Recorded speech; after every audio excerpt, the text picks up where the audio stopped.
हम लोग श्रीमद् भागवतम के तीसरे स्कंद के 27वें अध्याय के 21वें श्लोक को पढ़ रहे हैं। इस पे दूसरा दिन है और शायद 22 भी हम लोग कर लेंगे। तो प्रश्न क्या पूछा गया था याद रखना चाहिए। माता दिव्यहूति ने प्रश्न किया था कि विचार विमर्श के द्वारा कोई व्यक्ति जीव को प्रकृति से अलग समझ भी जाए, फिर भी गुण हैं तो गुण तो फिर बंधन कर देंगे।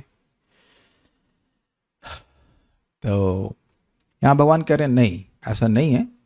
लंबे समय तक मतलब साधन प्रचुर मात्रा में होगा तो व्यक्ति बंधन में नहीं पड़ेगा। मेरे पीछे बोलिए। श्री भगवान उवाच अनिमित्त निमित्तेन स्वधर्मेणामलात्मना तीव्रया मयि भक्त्या च श्रुतसंभृतया चिरम्।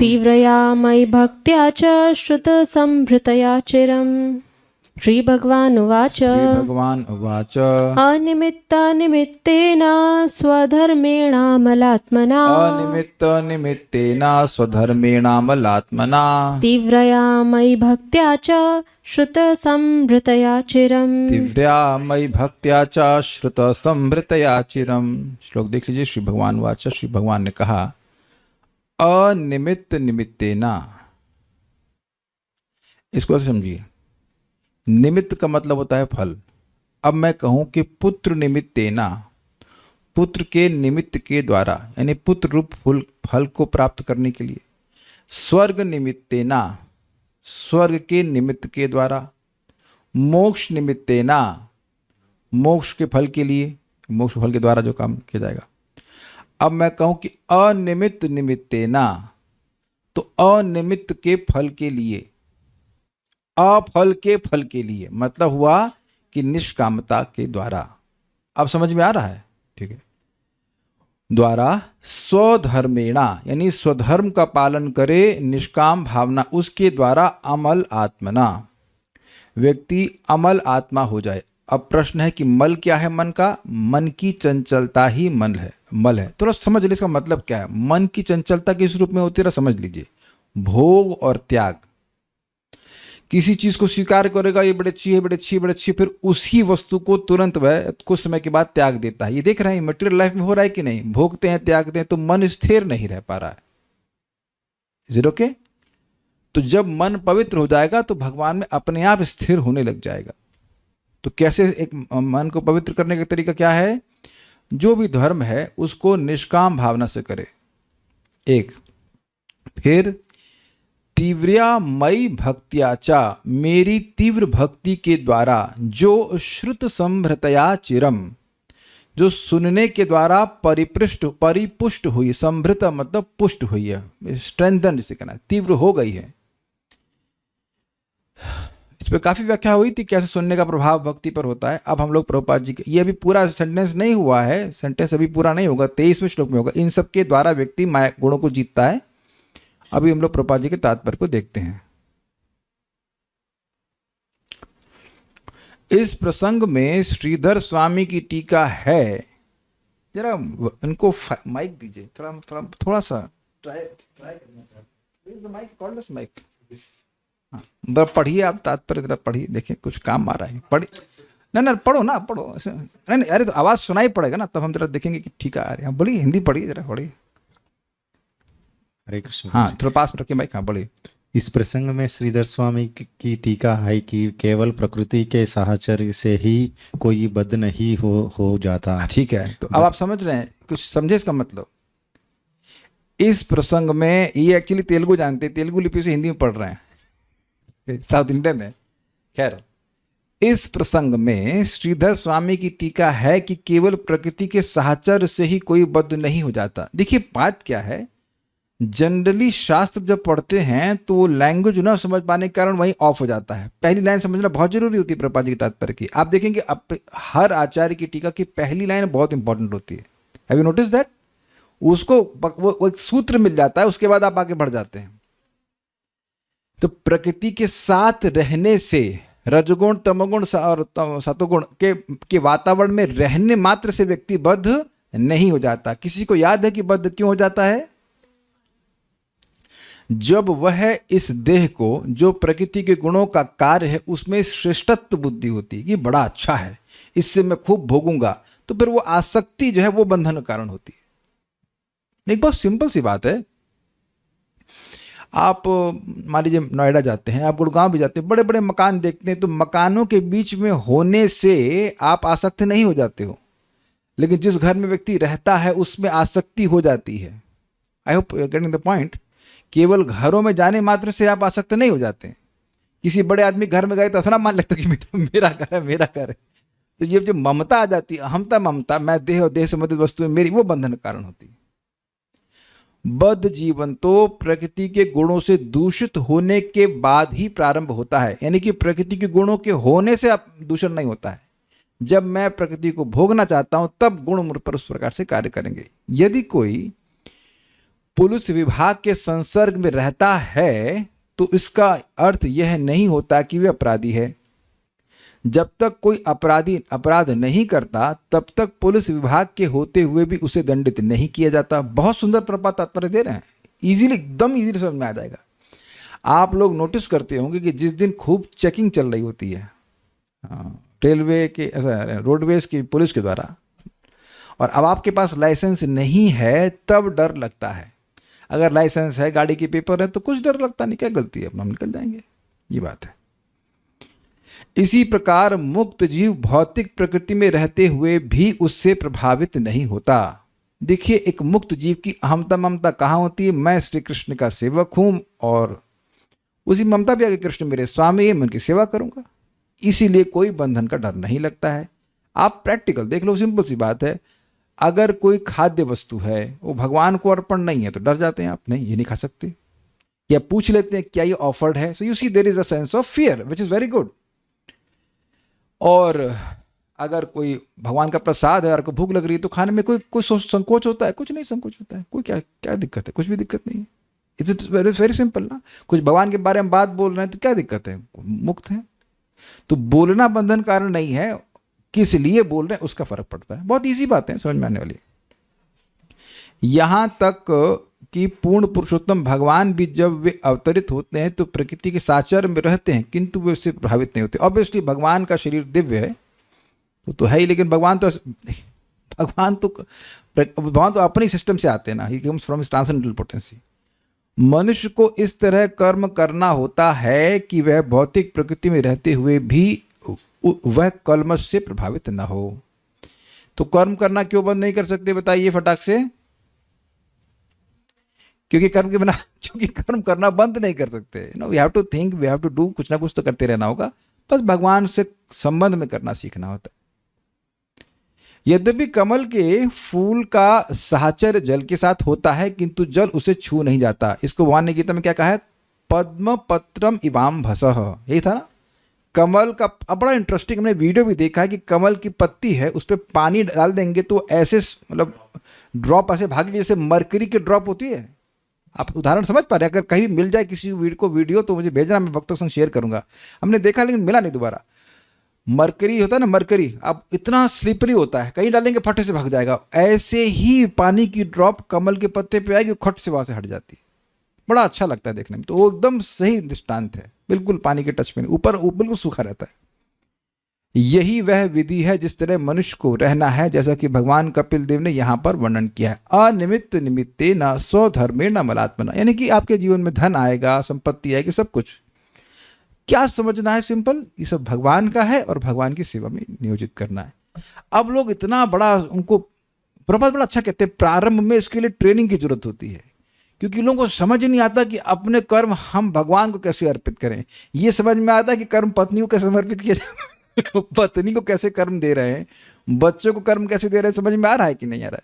तो वही उस जगह बस भगवान लगा दीजिए। बंशीदास बाबा जी महाराज परमहंस थे, तो कह रहे थे कि कोई तो कहा कि आपको संसार से डर नहीं लगता? कहते नहीं, मैं कृष्ण के संसार में रहता हूं। समझे बात? संसार मतलब इच्छाएं हजार तरह, ये करना है वो करना है, और कृष्ण का संसार मतलब कृष्ण के लिए फूल लाना है, कृष्ण के लिए भोजन बनाना है, कृष्ण की बात करनी है, कृष्ण का कीर्तन करना है, यही सब चीज करनी होती है। सिंपल है। शुरुआत में समझ में नहीं आता, लेकिन आप देखेंगे अब आप लोगों की ट्रेनिंग हो गई होगी, काफी ट्रेनिंग हो गई होगी, आपको पता चल रहा है कि दिन में आप किसके लिए क्या कार्य कर रहे हो। Is it not? भाई मान लीजिए किसी कोई बाध्य होकर के भी उसको मटेरियल कार्य करने पड़ रहे, कम से कम ये तो मालूम चल रहा है ना कि ये मटेरियल कार्य है, स्पिरिचुअल कार्य है, and then we try to maximise spiritually. ठीक है, एक इंटरेस्टिंग बात है, देखिए कोई साधक तुरंत अब सारे भौतिक कार्य नहीं छोड़ सकता है, लेकिन क्या भौतिक कार्यों को एक ड्यूटी की भावना से किया जा सकता है? Is that sinking? मैं सिंक मतलब SINK वाला वो बोल रहा हूं। क्या आप समझ रहे हैं मेरी बातें? बड़ा सुंदर इसको लिंक कीजिएगा 1856 भगवद गीता से। सर्व कर्माणि अपि सदा कुर्वाणो मद व्यपाश्रय मत प्रसादाद वाप्नोति शाश्वतम पदम अव्ययम। सभी कर्मों को सदा करते हुए, बच्चों की शादी करानी है, पढ़ाना है, लिखाना है, तो क्या आप सभी लोग छोड़ देंगे इसको? दुनिया चल पाएगी? दुनिया कैसे चलेगी? दुनिया भी तो चलानी है, लेकिन इसमें बहुत अभिनिवेश नहीं करना। आप जानते हैं कि जब कोई कार्य आप ड्यूटी पूर्वक करते हो तो बहुत अभिनिवेश नहीं होता है उसमें। मैं ऐसे बोले जा रहा हूं कि किसी को समझ में भी आ रहा है। मैं वो बातें बोलता हूं जो रियलाइजेशन के आपके रेंज में होता, कि कुछ आपको समझ में आए कि बात क्या हो रही है यहाँ पे। भाई देखिए, अग्निहोत्र तो हम लोग करने वाले नहीं है वो सब वर्णाश्रम के धर्म तो करते नहीं है, लेकिन और भी जो काम कर रहे हैं, मान लो कोई डॉक्टर है, इंजीनियर है, जो कुछ भी है, ये याद रखे कि this is not my eternal situation. भगवान की व्यवस्था से मेरे कर्मानुसार मैं इस अवस्था में हूं। कोई नौकरी कर रहा है, कोई बिजनेस कर रहा है, अलग अलग तरह से कार्य कर रहे हैं, लेकिन ये नहीं हो जाना चाहिए कि इनको करके मेरे को सिद्धि मिल जाएगी, मैं बहुत परफेक्ट हो जाऊंगा। तो आप समझ रहे हैं कि डिटैच्ड में व्यक्ति कार्य करता है। I hope you are getting this point. तो इससे भी व्यक्ति का मन पवित्र होता है, बल्कि ये डिटैच वे में कार्य कर रहा है, ये भी तो मन की पवित्रता है, नहीं? थोड़ा सोचिए, विचार कीजिए। अर्जुन भी युद्ध कर रहे हैं और दुर्योधन भी युद्ध कर रहे हैं। अर्जुन तो भागना चाह रहे थे, नहीं भागने दिया ना भगवान ने, लेकिन अब वह भगवान का वचन कर रहे हैं पूरा, अन्यथा ना कि युद्ध करना है। और इसका प्रमाण है, आगे जाकर के आप देखेंगे, जब भगवान का तिरोभाव हो गया, भगवान चले गए अपने धाम में, वो तुरंत राजपाट छोड़ दिए, पांचों पांडव जंगल चले गए, बस वो परीक्षित महाराज को सिंहासन पे आरूढ़ किए और चले गए। तो ये बात थोड़ी समझने वाली होती है, ड्यूटीफुली। जैसे कि पियोन होता है, वो पियोन नहीं, कैशियर भी, और एक और अरे कोरियर वाला, उसका कर्तव्य है कि भाई आपका पहुंचा दिया। Is not attach to what is there in the letter, like कुछ भी नहीं है, उसका कर्तव्य करना बहुत अच्छा रहता है। ओके, यदि मनुष्य गंभीरता पूर्वक भक्ति में लगा रहे तो वह समस्त प्रतिकूल परिस्थितियों से मुक्त हो सकता है ना। Is it not hope giving? Is it not faith giving? ये प्रभुपाद जी का शब्द है, और प्रभुपाद जी बहुत सुंदर वैद्य की तरह बता रहे हैं, क्योंकि अब यहां हर भक्त किसी न किसी विशिष्ट अनर्थ से परेशान जरूर है, लेकिन प्रभुपाद एक सुंदर सिद्धांत बता रहे हैं जो सार्वभौमिक है, कि कोई भी व्यक्ति किसी भी अनर्थ से परेशान हो वह गंभीरता से भक्ति करे। लेकिन शब्द ध्यान दीजिए, भक्ति नहीं बोल रहे हैं, केवल गंभीरता पूर्वक भक्ति करे। जब करे तो उसे गंभीरता से ले। और देखिए, आप सिंपल सी बात समझिए, कोई भी कार्य आपने कभी भी गंभीरता से किया है तो उसमें अटेंशन आ जाता है कि नहीं, बता दीजिए। आप चाहे एग्जाम का वो पेपर लिख रहे हो या कुछ भी, if you want to pass with good grades, you take it seriously. वहां कोई आपको सेमिनार नहीं आपने लिया होगा कि हम गंभीरता से फिजिक्स कैसे पढ़ें। अगर किसी के फिजिक्स में नंबर अच्छे आए होंगे, ज्योग्राफी में, हिस्ट्री में, किसी में भी, तो अपने आप गंभीर हो जाते हैं कि नहीं। वेदवाद नहीं, आप एस्ट्रोलॉजी सीखने के लिए गंभीर थी कि नहीं एक समय में अपने जीवन में? तो आपने कोई सेमिनार नहीं लिया, how to become attentive in learning astrology? लिया था कोई? नहीं लिया हो तो बता दीजिए। आपने कभी नौकरी प्राप्त करने की कुछ गंभीरता करी हो? तो कहीं पर भी जब हमको लगता है कि ये कार्य, बहुत ध्यान सुनिएगा, जब भी आपको लगता है कि ये कार्य बहुत महत्वपूर्ण है, you are serious at least at that time, and naturally you are attentive. कोई इसमें किसी को सेमिनार की जरूरत नहीं पड़ती है ना? तो गंभीरता मतलब attention, focus, focusing on details. हम गंभीरता पूर्वक यहां पढ़ रहे हैं ना, प्रभुपाद जी की एक एक लाइन को पढ़ रहे हैं। हमारे लिए ये महत्वपूर्ण नहीं कि हमने कितना पढ़ लिया, उसमें से हमने कितना ग्रहण किया जो हमारे को ट्रांसफॉर्म कर सके। बोलिए, आप कुछ बोलना चाहते हैं? इससे पहले आप कुछ बोले, मैं एक चीज बोलना चाहता हूं। प्रभुपाद का बहुत सिंपल जपा सेमिनार है। Try to hear yourself chant seriously and sincerely. Sincerely मतलब निष्कपट भावना से, हृदय को शुद्ध करने की इच्छा से, और गंभीरता पूर्वक। अभी गंभीरता का बहुत बहुत महत्व है भाई, मैं इस पर फिर कहूँगा। प्रभुपाद कहते हैं कि कुछ लोग जप करते हैं लेकिन एक हिसिंग साउंड प्रोड्यूस करते हैं, क्या ये गंभीरता है? एक माता जी आई थी, आप लोग शायद उस क्लास में थे, ये सत्यानंद प्रभु की बेटी, उनका नाम बहुत अजीब सा था, मतलब अजीब इन द सेंस बहुत नया सा नाम था, रश्मिका नहीं कुछ तो था वो। तो मैं कहा अच्छा अच्छा ये समय नहीं बोल पा रहा हूँ, दूसरा बोल दो, नहीं नहीं वही मेरा नाम यही है, और आप ऐसे ही, मतलब she was not so forceful, but वो वही अपना ही नाम सुनना चाहती थी। कुछ लोगों का नाम बड़ा डिफिकल्ट होता है प्रोनाउंसिएशन करने में, लेकिन इंसिडेंटली कृष्ण, राम और हरे ये कोई मुश्किल नाम नहीं है ना। एक मंत्रोच्चारण में उच्चारण बहुत इंपॉर्टेंट है। देखो मंत्र शब्द छोटा है, उच्चारण कितना बड़ा है ना, मोर देन हाफ। हरे कृष्णा कृष्ण कृष्ण हरे हरे, हरे राम राम राम हरे हरे। यहां तो सब ओपन क्लियर बोलेंगे, लेकिन जब करते समय तो एक सिंसियर मतलब मुझे अपने हृदय को शुद्ध करना है, क्लियर, और सीरियस मतलब एक एक शब्द को ठीक प्रकार से उच्चारण किया जाए। If you want the result, then वो भगवान का नाम, उस प्रकार का उच्चारण हमारे सारे अनर्थों को पूरी तरह से खत्म कर देगा। We have to be very careful about this. आप कुछ पूछ रहे थे? प्रभु जी, अब प्रतिकूल परिस्थितियां जैसे, प्रतिकूल परिस्थिति का क्या मतलब होता है भाई? काम, क्रोध, लोभ, मोह, मद, मात्सर्य, अनर्थ, आसक्तियां, यही तो प्रतिकूल है। और भी कुछ प्रतिकूल लगता है आपको? इस जगत की आसक्ति ही तो प्रतिकूलता है, और क्या बताइए? और तो कोई बंधन बात पे है नहीं यहाँ पे। तो सब प्रकार का जो बंधन, जो उसका मूल अविद्या है, वो नष्ट हो जाएगा। ये बहुत इंपॉर्टेंट है कि सुबह के समय हम जब जप करते हैं तो जो आज आपने सीखा है, actually that it self should inspire you, not me. Actually हम सुबह जब आते, मैं बोल देता हूँ कुछ बात, लेकिन इतना बात यहाँ सिखा रहे हैं तो क्या सुबह तक भी याद नहीं रहेगी? आप विचार कीजिएगा। देखिए आजकल मैं थोड़ा कम ही बोलता हूं, बट यहां अगर शाम को आपने समझ लिया तो क्या सुबह तक भी याद नहीं रहेगा? इस पे लिख दिया है डॉक्टर, हमने दवा पे लिख दिया कि कब खानी कब नहीं खानी, तो क्या एक बार पढ़ लिया उसके हिसाब से चलना चाहिए? इतना तो विवेक सबके पास होना चाहिए ना। शाम की बात तो सुबह तक याद रहनी चाहिए। That is itself very great advancement कि शाम की बात आपका कुछ एक पॉइंट सुबह तक याद रह जाए। वी विल एक लाइन आप समझ ले, गंभीरता पूर्वक भक्ति में लगा रहे। आपने देखा ही ना कि कैसे व्यक्ति क्या कह सकते हैं, इंग्लिश में कहते हैं नॉनशैलेंटली जब करता है, like he doesn't can't care less, और एक बड़ी गंभीरता से चैंटिंग करता है कि समझते हो कि श्री कृष्ण भगवान के रूप हमारे जिह्वा पे आ रहे हैं। लाइक दैट पूरा जीवन चेंज हो जाएगा।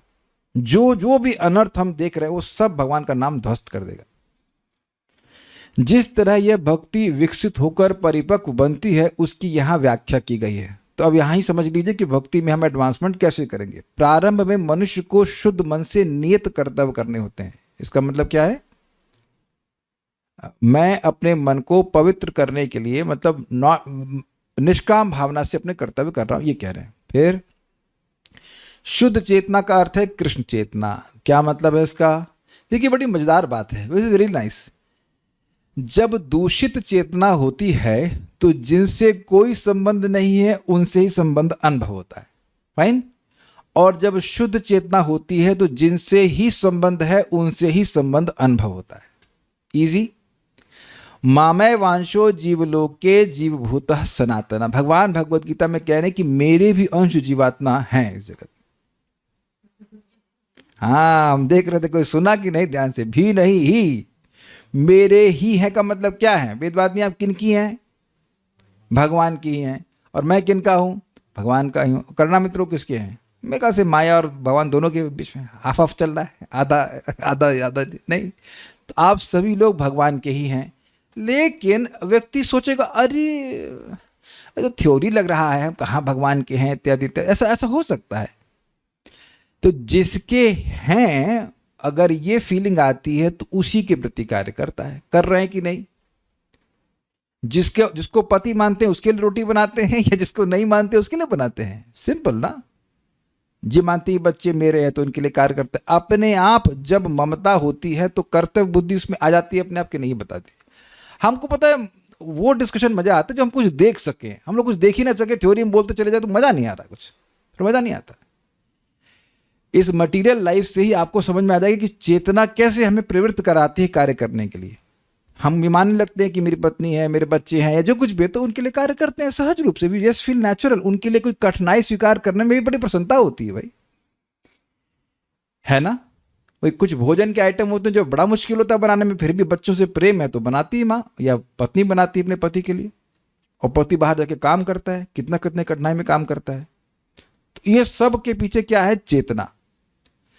ये एक हाथ खड़ा कीजिएगा कि क्या आप में से कोई एक व्यक्ति अपने पड़ोसी के लिए नौकरी कर रहा है? कोई तो कर रहा होगा। कुत्ते के लिए कोई नौकरी नहीं कर रहा है, लेकिन I think now you getting the point very clear. पड़ोसी झगड़ा नहीं कर रहे हैं, लेकिन कोई सेंस ऑफ बिलोंगिंग है आपका कि वो हमारा है। ये कुछ भी नहीं है ना। अब शुद्ध चेतना मतलब समझ रहे ना क्या? एकदम इस जगत से वैसे ही विरक्ति हो जाए जैसे आपको अपने पड़ोसी से है। झगड़ा नहीं है, यू आर एब्सोल्युटली डिटैच कि हमें मतलब ही नहीं है। करना है क्या? कृष्ण की सेवा और कृष्ण के संबंध में भक्तों की सेवा। इजी इजी, ये है शुद्ध चेतना का लक्षण। अब आप समझ लीजिए। फिर आ जाइए जप के ऊपर। जप करने से चेतना पवित्र होती है तो आप जानते हैं।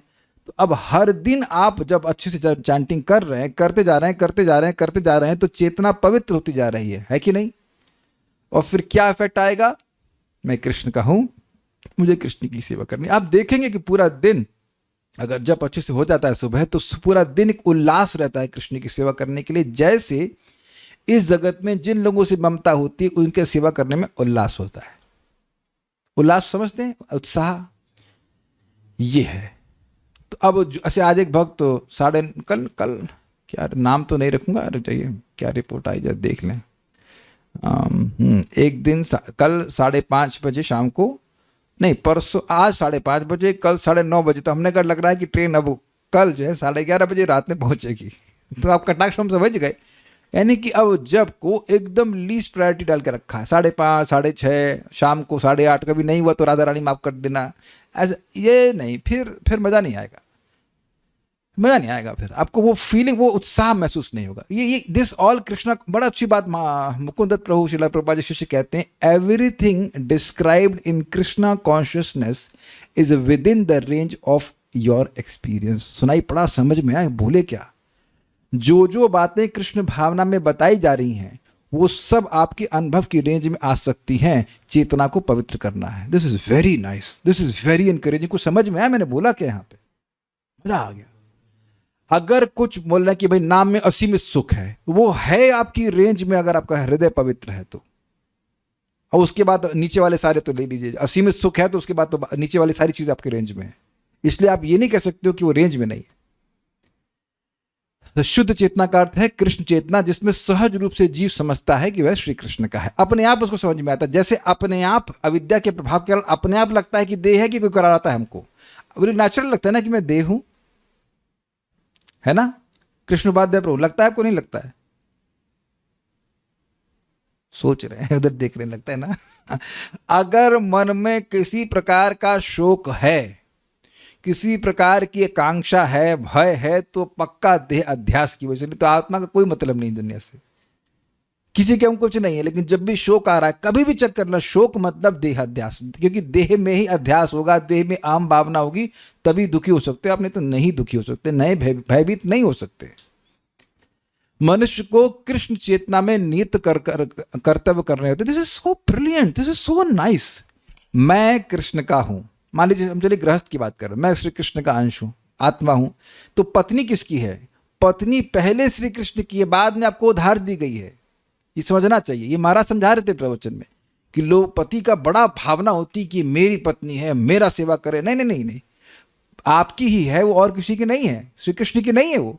पहले श्री कृष्ण का वो अंश है, आपके संरक्षण में है, बच्चे भी आपके संरक्षण में। तो आपका पहला कर्तव्य है कि वो भक्ति ठीक से कर सकें। अपने को केंद्र में रखकर सेवा नहीं करानी चाहिए। Is it okay? ये बात है। तो कोई भी कार्य कर रहे हैं, मान लीजिए नौकरी कर रहे हैं, तो कृष्ण के बच्चे हैं, कृष्ण की पत्नी है, ये भगवान की भक्ति। कृष्ण की पत्नी मतलब पत्नी कृष्ण की सेविका है, उन सब का निर्वाह हो जाए, इसलिए मैं नौकरी कर रहा हूं या कुछ कार्य कर रहा हूं।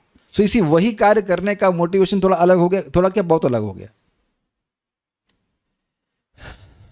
उसे अपने नियत कर्तव्यों को बदलने की कोई आवश्यकता नहीं रहती, उसे केवल कृष्ण चेतना में कर्म करना होता है। इजी है और बहुत एनकरेजिंग है, क्योंकि अगर आप किसी को कहो कि अब नौकरी छोड़ के भजन करो तो कितने लोग कर पाएंगे बताइए। लेकिन उसको अपनी चेतना को चेंज करने के लिए बोला जाए तो कोई कठिनाई नहीं है। आप बिल्कुल वही एग्जाम्पल समझ लीजिए, ध्रुव बोल रहा हूं, सॉरी, अर्जुन युद्ध किए, लेकिन क्या बोले, मेरा मोह नष्ट हो गया है, नष्टो मोह स्मृतिर्लब्ध्वा तत्प्रसादा मयाच्युतः स्थितोस्मि गत संदेहा करिष्ये वचनम तवा। बहुत सुंदर श्लोक है। मेरा मोह नष्ट हो गया। क्या मोह था? मैं देह हूं, ये मेरे चाचा ताऊ हैं, ये सब मर जाएंगे तो मैं दुखी हो जाऊंगा। लेकिन नहीं, मेरा सुख इन भौतिक संबंधों से नहीं आता, ये मोह नष्ट हो गया। ठीक है। और नष्ट मोह स्मृतिर्लब्ध, मुझे स्मृति आ गई कि मैं हूं क्या, मैं आपका सेवक हूं, मैं आपका निमित्त हूं, मेरा कार्य आपकी इच्छाओं को पूर्ण करना है। इतना समझ जाए तो अब मजा आ जाएगा आपको। इतना समझ जाए कि हमें भगवान, हम लोग भगवान के अंश हैं। जैसे लाइक हाथ मेरी बॉडी का अंश है, हाथ का कार्य है, एकमात्र कर्तव्य शरीर की सेवा करना, स्वीकार है। ऐसे ही मेरा कर्तव्य है, हम सभी का इंडिविजुअल कर्तव्य कि कृष्ण से सुखी हो जाए। ये हो गया। तो ये हो गया हमारी स्मृति। तत्प्रसादात्मयाच्युता, आपकी कृपा से प्राप्त हो। तो भगवान ने कृपा कैसे करी? आंखों से रोशनी निकली कि हाथ से रोशनी निकली भगवान के? जल्दी से बताइए। मुंह से रोशनी निकली मुंह से शब्द निकले भगवान के। ठीक है, वैसे आंख से भी निकाल सकते थे, लेकिन जस्ट टू बी कन्वेंशनल ही स्पोक। और उससे उनको ज्ञान हो गया। और फिर क्या बोलते हैं? स्थितोस्मि गत संदेह, मेरा संदेह नष्ट हो गया, मैं अपनी स्थिति में आपके सेवक के रूप में स्थित हो गया हूं और मेरा संदेह नष्ट हो गया। This is very nice. जब व्यक्ति को कोई कार्य करने में संदेह होता है तो अब सब कुछ सामर्थ्य होने पर भी वह कार्य को नहीं कर पाता और ना किया है। Is that okay? संदेह बहुत डेंजरस चीज है कि नहीं? अर्जुन को संदेह था ना कि क्या राज्य को जीत करके हम लोग सुखी हो जाएंगे? क्या हम लोग जो प्राप्त करेंगे वो गुरुओं के खून से सना नहीं होगा? सब जानते हैं। दूसरे अध्याय में वो बोल रहे थे, जैसे ही संदेह हो जाता है आप छोटा सा भी कार्य नहीं कर पाते हैं। स्वीकार है या कुछ विरोध है इसमें? ये अनुभव किए कि नहीं किए? ये दवा ठीक करेगी कि नहीं करेगी? बस खत्म, वो हो गया, वो पड़ी रहेगी, वो खाएंगे नहीं उसको।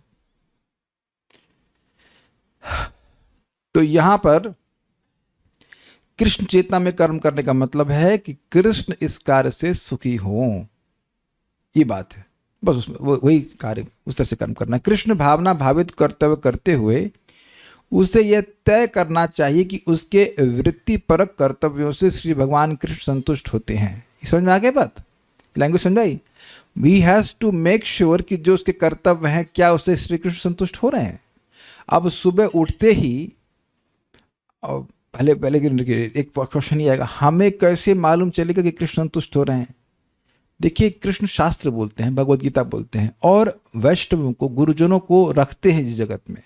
अगर प्रारंभ में नहीं समझ में आता है तो उनसे पूछ सकते हैं कि हम इस प्रकार का कर्तव्य कर रहे हैं, क्या ये ठीक है? Is it not? And that's why Guru means शास्त्रोपदिष्टा, यानी कि कृष्ण का उपदेष्टा। कृष्ण जो बोलते हैं वो गुरु को समझ में आता है, वो सामने वाले को बताता है। This is things are very simple, but प्रभाव बहुत बड़ा है। क्या आप समझ रहे हैं बात? बात बहुत सिंपल है। भगवान को संतुष्ट करके आप भगवान के पास चले जाएंगे, लेकिन उस आर्ट को गुरु से, वैष्णव से सीखना पड़ता है। सुबह उठते ही हमें जप करना चाहिए, है कि नहीं? जप को पूरा कर लेना चाहिए, ये सीखना होता है। भगवान जब आप प्रसाद पाते हैं तब भी संतुष्ट होते हैं, अब कथा सुनते हो तब भी संतुष्ट होते हैं, वैष्णव की सेवा करते हो तब भी संतुष्ट होते हैं। तो किस समय क्या कार्य करना है वह आपको सीखना पड़ेगा। Is that okay? Then you will be able to satisfy Krishna. बार बार मैं आपको रिपीट करा रहा हूं, यथा कामम यथा कालम। बात बहुत हल्की लगती है, मतलब कहने हल्की तो नहीं लगती है, लेकिन कितना गंभीर है यह नहीं समझ पाते हैं लोग। आप किसी भी श्रेष्ठ भक्त की सेवा कर रहे हैं, उसकी जैसी इच्छा है और जैसा समय है वैसी सेवा नहीं करी तो संतुष्ट करने का उद्देश्य होने के बाद भी हम संतुष्ट नहीं कर पाते। होता है कि नहीं ऐसा? हमसे भी गलती हुई है, आप लोग से भी कभी ना कभी गलती हुई होगी। मैंने बताया ना, मैं बड़ा उत्साह से कृष्ण संबंधित प्रश्न कर रहा था, लेकिन महाराज गुस्सा हो गए उसमें, और अच्छे वाले गुस्सा हुए थे, ऐसे नहीं हल्का फुल्का गुस्सा हुए। तो धीरे धीरे हमें सीखना होता है कि किस चीज से संतुष्टि होती है गुरु की। बिकॉज यस्य प्रसादात भगवत प्रसादा, यस्य अप्रसादा न गति कुतोपि। It is very heavy, it is very heavy, very easy and very heavy also. अपने मन से हम श्री कृष्ण को संतुष्ट नहीं कर सकते हैं, और इसीलिए प्रभुपाद जी ने बड़ा सुंदर तरह से हम लोग को टाइम टेबल दिया है। मंगल आरती है, जप है, क्लास है। एक भक्त आज बोल रहे थे कि अपने आप अपना हम टाइम टेबल सेट करना चाहते हैं। हमने कहा आप अपने आप टाइम टेबल सेट नहीं कर सकते हो, क्योंकि आप अपने हिसाब से, बड़ा सुंदर महाराज कहते हैं, अपने हिसाब से जो आप कुछ सेट करेंगे अगले दिन उसको चेंज कर देंगे कि वो अपने हिसाब से किया हुआ है। होता है क्या नहीं? किसके संग नहीं होता, जरा बताइए आप। ये प्रभुपाद जी ने सेट कर दिया 16 माला। ये कोई तपस्या नहीं, मतलब क्या नहीं, तपस्या नहीं, पनिशमेंट नहीं है, not to burn you out. हृदय को शुद्ध करना ताकि भगवान के पास वापस चले जाए, इसलिए बता रहे हैं। तो उसको महत्व देके करना चाहिए, ये खाली बात बोल रहे हैं आपको। भगवान के एक अन्य स्थान में, भागवत के एक अन्य स्थान में कहा गया है, स्वनिष्ठितस्य धर्मस्य संसिद्धिर हरितोषणम अतः पुंबी द्विजश्रेष्ठा वर्णाश्रम विभागशः स्वनिष्ठितस्य धर्मस्य संसिद्ध हरितोषणम। ये सूत गोस्वामी जी शौनक आदि ऋषि को कह रहे, सब ब्राह्मण है, कह रहे अतः पुंबी द्विजश्रेष्ठा, हे ब्राह्मणों में श्रेष्ठ सभी मनुष्यों के लिए। अतः पुंबी मतलब मनुष्य, अतः पुंबी द्विजश्रेष्ठा वर्णाश्रम विभाग से, वर्णाश्रम के विभाग के अनुसार जितने भी मनुष्य हैं उनके लिए स्वअनुष्ठितस्य, जिसका अच्छे से अनुष्ठान किया जाए उस धर्म का समसिद्धि, सम्यक सिद्धि है हरि के तोषण में। बहुत बहुत बहुत बहुत बढ़िया बात बोली जा रही है, क्योंकि भक्ति में आने से पहले भी कुछ लोग कुछ न कुछ धर्म का अनुशीलन जरूर करते थे। आज दुर्गा पूजा है या वटेवर, नव दुर्गा क्या कहते हैं, नवरात्रि है, ये है फलान, बहुत सारी पूजा करते होंगे, या एटलीस्ट कुछ ना कुछ तो जरूर करते होंगे। मतलब जो लोग करते हैं उनकी बात कर रहा हूं। लेकिन क्या आपको उस धर्म के संपादन करने का कुछ उद्देश्य पता था? ये भागवत का आशीर्वाद है। शुरुआत में प्रथम स्कंद के दूसरे अध्याय में क्लियर कर दिया कि जो धर्म कर रहे हैं उसका उद्देश्य अच्छे से कर रहे हैं, तो उसका उद्देश्य, उसकी सम्यक सिद्धि है कि भगवान हरि संतुष्ट हो जाएं। इजी है समझने में। इसका अगला वाला श्लोक क्या कह रहा है?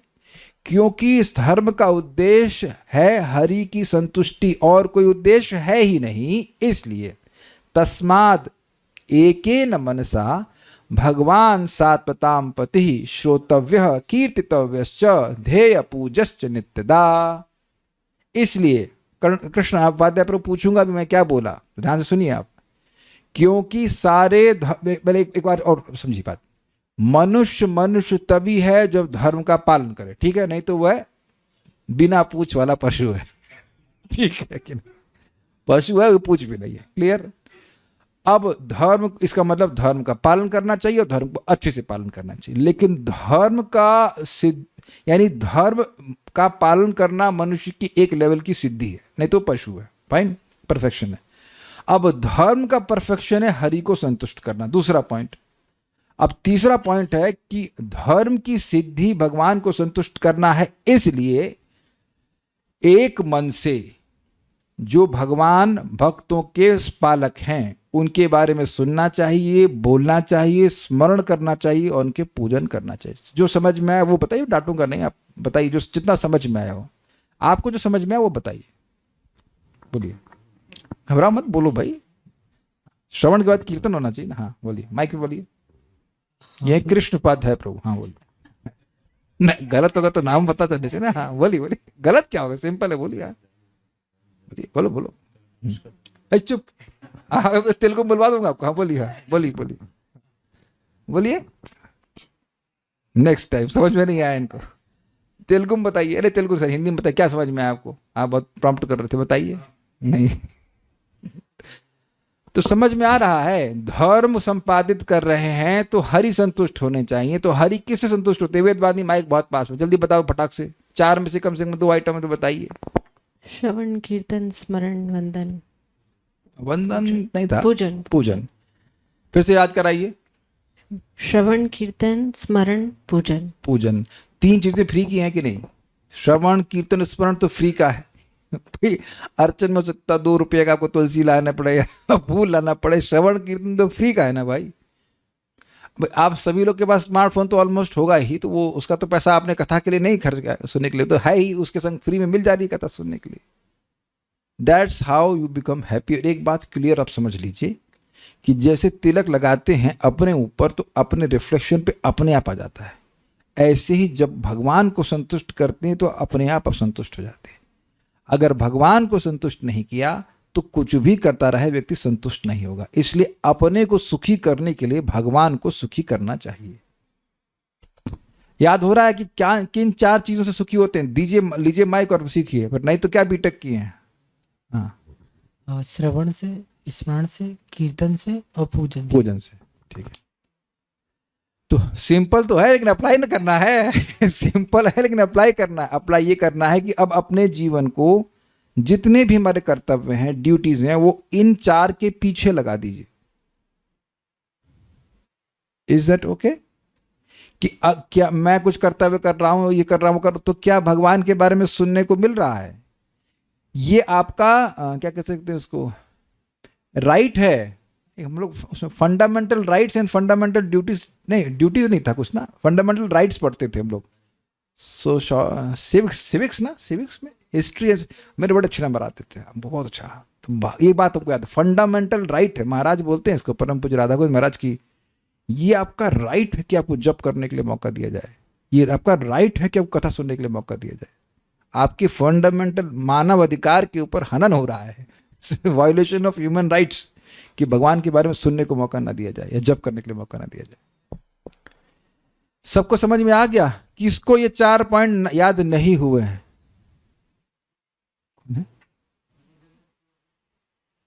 कौन से पूजा है? Who's there?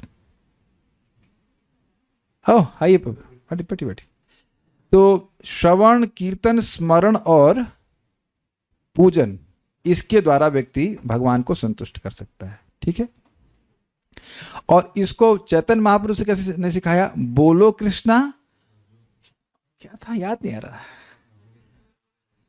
बोलो कृष्णा, हाँ, भजो कृष्णा और करो कृष्ण शिक्षा, इसके द्वारा आप संतुष्ट कर सकते हैं। आप भी करिए, दूसरों को बताइए, इजी। ठीक है। हर व्यक्ति को कुछ ना कुछ कर्तव्य करने होते हैं, किंतु ऐसे कर्तव्यों की पूर्णता तभी होगी जब भगवान श्री हरि ऐसे कर्मों से संतुष्ट हों। उदाहरणार्थ, अर्जुन का नियत कर्तव्य युद्ध करना था और उसके युद्ध की पूर्णता श्री कृष्ण की तुष्टि से आंकी जानी थी। कृष्ण की इच्छा थी कि वह युद्ध करे, और जब उसने भगवान की तुष्टि के लिए युद्ध किया तो यह उसके भक्तिमय कर्तव्य की पूर्णता थी। दूसरी ओर, जब भगवान की इच्छा के विरुद्ध वह युद्ध करना नहीं चाह रहा था तो वह अपूर्ण था। यदि कोई अपने जीवन को पूर्ण बनाना चाहता है तो उसे कृष्ण की तुष्टि के लिए अपने नियत कर्तव्य संपन्न करने चाहिए। उसे कृष्ण चेतना में कार्य करना चाहिए, क्योंकि ऐसे कर्म से कोई फल नहीं उत्पन्न होता। अनिमित्त निमित्तेना, इसकी पुष्टि भगवत गीता में हुई है। यज्ञार्थात कर्मणो अन्यत्र लोकोयम कर्म बंधना। जो भगवान, यज्ञ मतलब विष्णु, यज्ञो व विष्णु, भगवान विष्णु की प्रसन्नता के लिए के अलावा जो भी कर्म किया जाएगा वो बंधन का कारण बनेगा। ये बात बहुत सिंपल लगती है, लेकिन आपको पता है कि यज्ञ कहाँ से उत्पन्न होते हैं? यज्ञ कर्म समुद्भव, कर्मों से यज्ञ उत्पन्न होते हैं। तो जो भी एक्शन है वो अगर भगवान की प्रसन्नता के लिए नहीं है तो वो इस जगत में बंधन का कारण है, ये बताया गया। बहुत सुंदर सा श्लोक भगवद गीता में, आधा श्लोक ही है वो। नायम लोकोस्त यज्ञस्य कुतोन्यः कुरु सत्तमा। जो व्यक्ति यज्ञ नहीं कर रहा है वो इसी जीवन में संतुष्ट नहीं हो सकता, तो अगले जीवन में कैसे हो सकता है? सुखी हो सकता है, इसी जीवन में सुखी नहीं होगा। तो इसलिए लोगों के पास कितना भी पैसा हो, कुछ भी हो, अगर वो यज्ञ नहीं कर रहे हैं, भगवान की संतुष्टि के लिए कार्य नहीं कर रहे, they can never be happy. They can make a show of being happy, but they are only making a show, they will never be happy. ये बहुत अच्छी बात है. अब इसमें आप अप्लाई कर दीजिए कि कितना आसान यज्ञ है भगवान के नाम का जप करना, भगवान के बारे में सुनना. भगवान स्वयं इस बात को गीता में बताते हैं कि जो अध्यक्षते य इमं धर्मम संवाद माव्यो ज्ञान यज्ञ न तेना हम इष्ट श्यामति में मति. भगवान कह रहे हैं कि मैं मानता हूं, आप लोग को कोई दिक्कत तो नहीं ना भगवान की मति में. तो भगवान कह रहे हैं कि मैं मानता हूं कि जो इस पवित्र संवाद का मेरे और अर्जुन के बीच में जो है, भगवान कह रहे हैं उसका अध्ययन करता है या पाठ करता है, दोनों अर्थ है, तो वह ज्ञान यज्ञ के द्वारा मेरी आराधना करता है.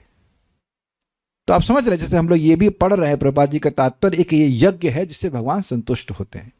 तो भक्त का जीवन यज्ञमय जीवन होना चाहिए. यज्ञमय का मतलब समझते हैं, जैसे सूर्य तेजमय है, सूर्य में क्या है? तेजमय. ऐसे ही भक्त के जीवन में क्या होना चाहिए? यज्ञमय जीवन, यानी कि एक के बाद एक कोई न कोई यज्ञ होना चाहिए या यज्ञ के निमित्त कार्य होने चाहिए. हम लोगों ने सुना था, कौन से आचार्य बोले थे, यहां तक कि मलमूत्र त्यागने वाले इंद्रियां भी भगवान की सेवा में लग जाती हैं, क्योंकि जब मल आदि त्याग लेता है तो व्यक्ति का मन शांत हो जाता है, फ्रेश हो जाता है, और वो फ्रेश मन से भगवान का भजन कर सकता है. बस कहीं पढ़े थे, बस टीका में पढ़े थे, वेरी एस्टॉनिशिंग. कहीं हाँ वो भी भक्ति में आ जाता है कि भाई आपका मल आदि साफ हो रहा है, पेट साफ हो रहा है, तो जब ठीक से कर पाएगा. This is very amazing. तो पूरा दिन धीरे धीरे ट्रेनिंग लेनी चाहिए कि पूरा दिन जो है वो यज्ञमय हो जाए. ये बात सिंपल सी बात है, ठीक है. अन्य कोई भी कार्य या यज्ञ जो विष्णु की तुष्टि के बिना संपन्न किया जाता है बंधन उत्पन्न करता है. अतः यहाँ पर कपिल मुनि द्वारा इसकी भी संस्तुति की गई है कि कृष्ण चेतना में कार्य करके अर्थात भक्ति में गंभीरता पूर्वक लग करके भवबंधन को छिन्न किया जा सकता है. इंटरेस्टिंग है ये. आप कहेंगे कोई ऐसे भी यज्ञ होते हैं जो भगवान को संतुष्ट नहीं करते? हाँ जी, वो जो तमोगुण यज्ञ होते हैं, मुर्गा काट रहे हैं, वो बलि दे रहे हैं, या जैसे थे वो भी चौथे स्कंद में आप देखेंगे दक्ष ने यज्ञ किया और उसमें शिव जी को ही नहीं बुलाया, तो ब्रह्मा जी भी नहीं गए, वो देख लिए कि आगे क्या बवाल इस यज्ञ में होना है. तुम एक महान भागवत को जानबूझ करके अपराध बुद्धि से युक्त होकर कि नहीं ये अच्छा व्यक्ति नहीं है, जानबूझ के वे शिव जी को नहीं बुलाए, तो ऐसे यज्ञ में भगवान आने वाले हैं? कभी नहीं आने वाले. तो समझ रहे होंगे बात कि जिस यज्ञ को करने का उद्देश्य एक वैष्णव का अपमान करना था, जैसे कि दक्ष केस में, वहां भगवान नहीं आते. तो समझ रहे होंगे इस बात को. ओके. कृष्ण चेतना में कार्य करके अर्थात भक्ति में गंभीरतापूर्वक लग करके भव बंधन को छिन्न किया जा सकता है. ऐसी भक्ति दीर्घ काल तक श्रवण करने से विकसित होती है. अब मेरे ख्याल से शायद ही प्रश्न बनेगा कि हम भक्ति में गंभीर कैसे हों. कैसे कहोगे गंभीर? लंबे समय तक भगवान के बारे में सुन करके. देखिए, और वह श्रवण भी मनोयोग से होना चाहिए. मैं बार बार भक्तों को बोलता हूं कि आपको हमेशा उन व्यक्ति से सुनना चाहिए जिससे प्रेरणा मिले. एक व्यक्ति, माता जी मेरे को मतलब बात कर कुछ काम हेल्प ले रही थी, काउंसलिंग ले रही थी, कह रही थी कहीं कोई हनुमान जी की कथा होती तो हम इसलिए चले जाते कि लोग बुरा माना माने. हमने कहा देखिए, हनुमान जी के बारे में सुनना प्रॉब्लम नहीं है, फर्स्ट क्लास है, लेकिन अगर वो वक्ता के प्रति आपकी आदर बुद्धि नहीं है या जो भी आपका इंस्पिरेशन नहीं मिल रहा है, then you are not forced to go there. Forced वे में क्लास नहीं सुनी जाती है. आप समझ रहे हैं मेरी बात? घसीटा मारे क्लास नहीं होती है कि भैया. और एक और बात है, मान लीजिए आपको प्रेरणा मिल रही है और दूसरे व्यक्ति को नहीं मिल रही, तो घसीटा मत मारिए उसको. वो उसको मजा नहीं आएगा क्लास सुनने में. He won't be benefited also. Is it okay? आप बोल सकते हैं कि प्रवचन हो रहा है, आप आना चाहो तो आप आ सकते हो, आप ला सकते हैं कि नहीं, लेकिन आप खुद बताओ ना, आप बैठे हैं वहां पर, आपको सामने वाले की बात से अग्री ही नहीं कर रहे हैं, तो आप कैसे सुन पाओगे इस बात को? आपकी उसी डॉक्टर की दवा लेते रहने से विश्वास हो, जिस पे विश्वास हो ही नहीं, उस पर कैसे आप ले लेंगे दवा? स्वीकार है कि नहीं?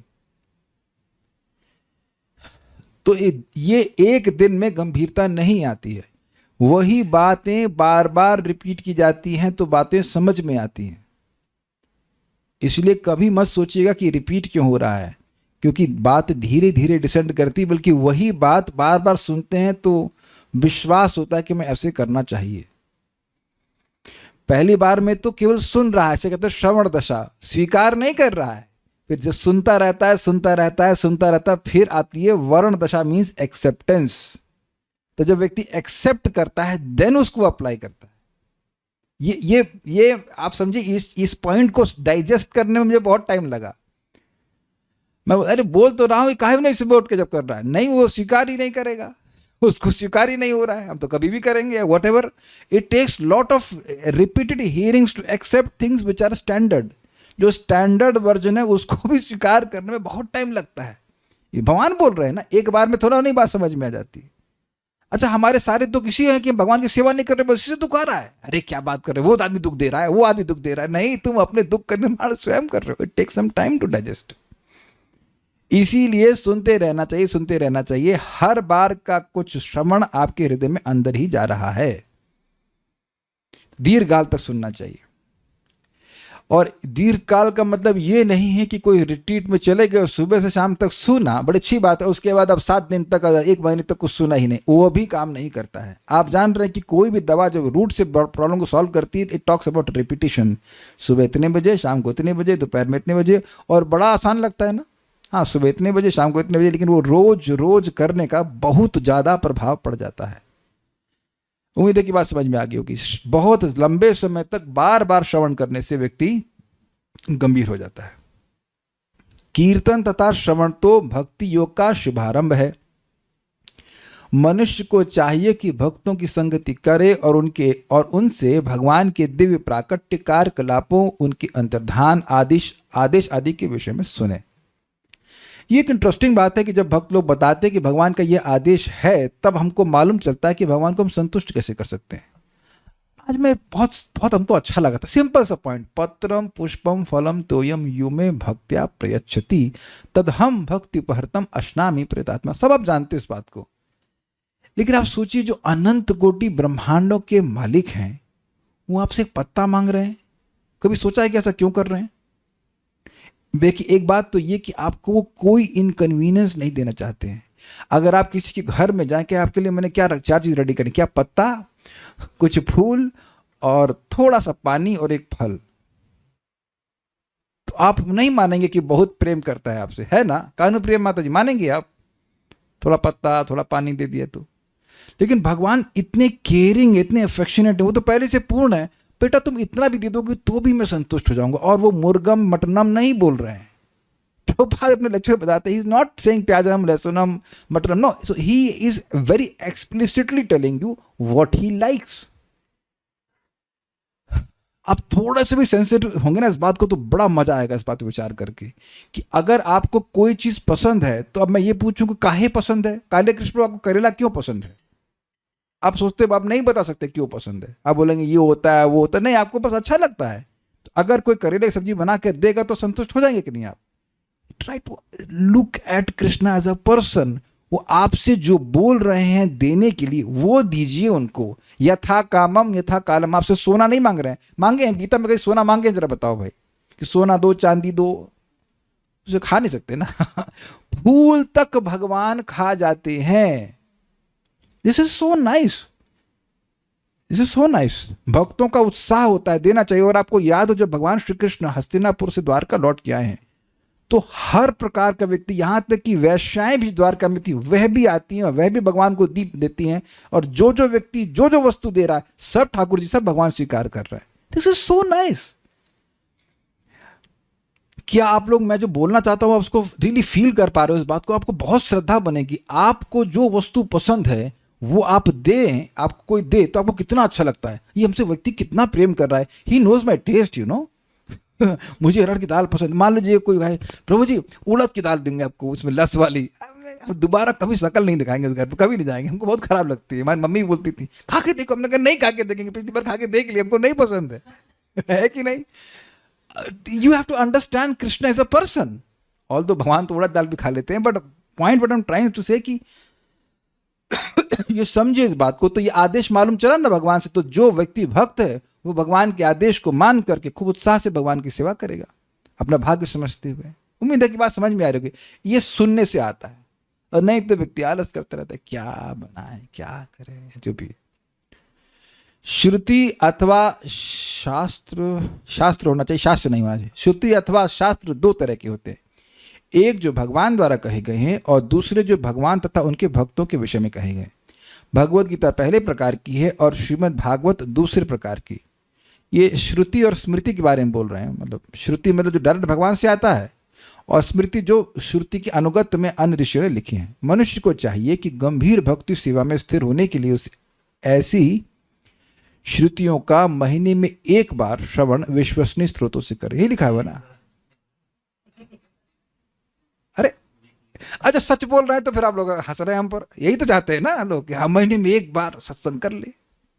मनुष्य को चाहिए कि गंभीर भक्ति सेवा में स्थिर होने के लिए ऐसी श्रुतियों का बारंबार श्रवण विश्वसनीय स्रोतों से करे। भाई एक एक लाइन प्रभुपाद की बहुत जबरदस्त है। विश्वसनीय मतलब जो लिखा है क्या वो शास्त्र के अनुसार है।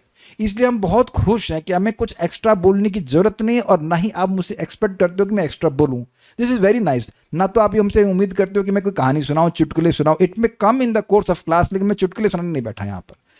I hope you are getting the point. हमको बहुत भारी लगता है कि हम सोचें कि लोगों को इम्प्रेस करने की, ना वो सब नहीं भाई। जो लिखा है वही बहुत जबरदस्त है।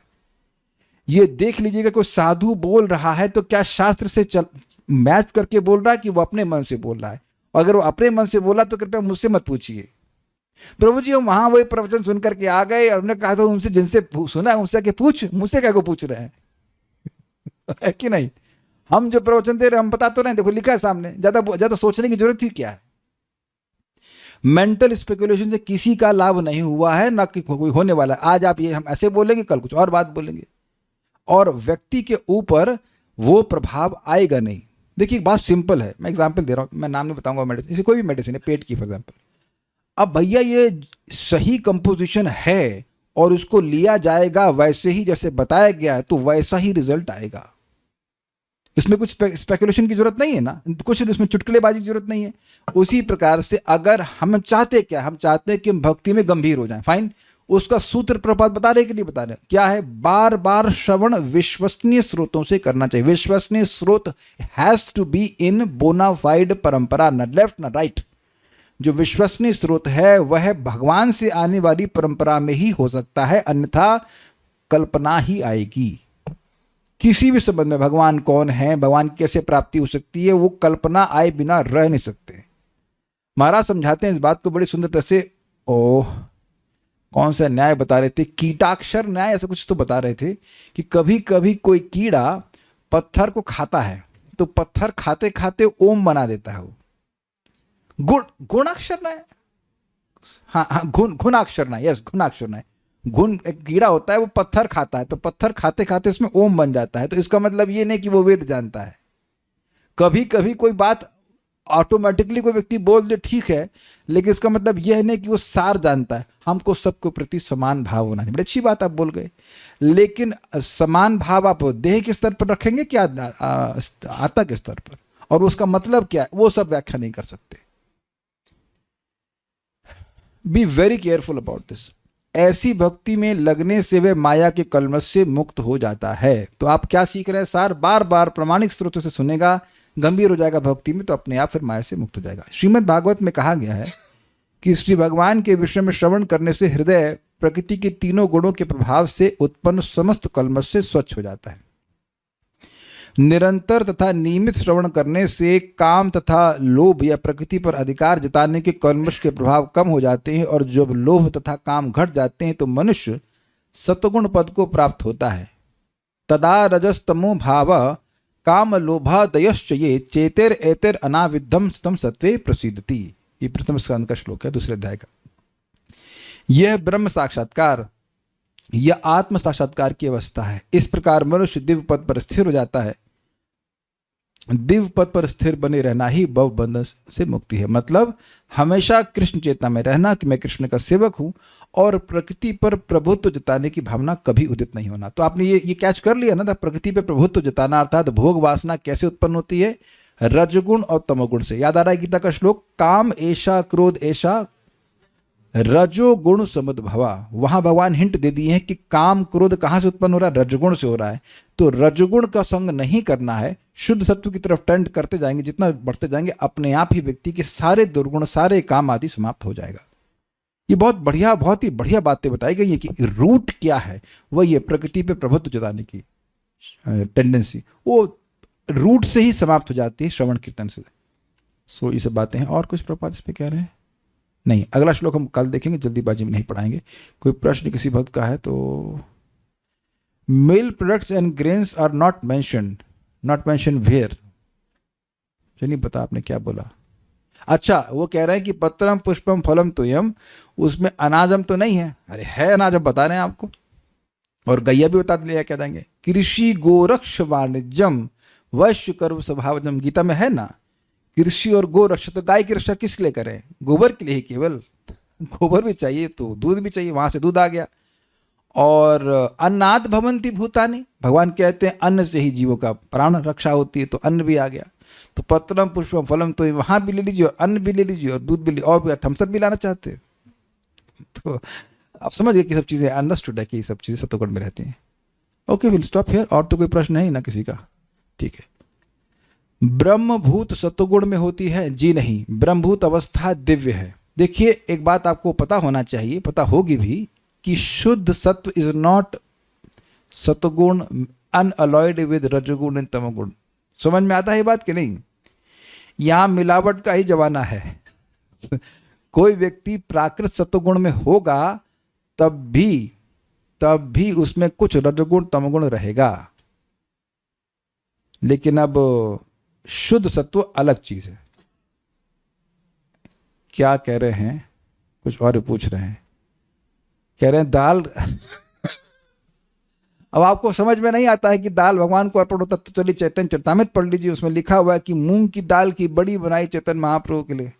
तो मूंग भी कर सकते हैं, कोई कठिनाई नहीं है। घबराइए मत, दाल भी अर्पण कर सकते हैं, मूंग दाल भी कर सकते हैं, अब टू उड़द दाल भी कर सकते हैं, although it's not very much recommended. बहुत बात बढ़ जाता है। राजमा भी चल जाता है अगर हजम हो जाए। भगवान तो हजम कर लेते हैं, आप कर पाएंगे नहीं। यद करोशी यद अश्नासी, हाँ ठीक है, वो यद करोशी यद अश्नासी है, लेकिन इसका मतलब ये नहीं कि तुम कुछ भी खाओ वो अर्पण करो। स्मरण को कैसे समझें? तो स्मरण नहीं समझ में आता है आपको। अब स्मरण में ऐसा प्रश्न, आप लोग किसी चीज का स्मरण नहीं होता है। कितने लोग स्मरण का अर्थ नहीं समझते हैं। इसमें क्या समझाना है भाई? किसी कहीं भी मान लीजिए क्लास समाप्त हो जाएगी तो कुछ स्मरण नहीं कर रहे हैं भाई, कहीं ना कहीं जा रहे हैं। तो महाराज बड़ा सुंदर कहते हैं, किसी ना किसी को मन में ढो के चल रहे हैं, तो वही स्मरण हुआ। जो बोलते हैं, जो सुनते हैं, वो उसका स्मरण होने लग जाता है। जो नहीं बोलते हैं, जो नहीं सुनते हैं, उसका स्मरण छूट जाता है। ये तो एग्जाम में भी देखा होगा, जो कुछ की तैयारी नहीं करी वही पेपर में आ गया और देखा आंखें दबाते रहते हैं लेकिन कुछ स्मरण में नहीं आ रहा होता है। याद है ना उस स्थान आपको? उस समय ध्यान से नहीं सुना है तो कितने आंखें, अरे यार पेन को महसूसते, अरे यार बस आ जाता, लिख देता तो पास हो जाता है, या और अच्छे नंबर आते, 96 आते, 900 आ जाते, ऐसा हुआ है ना।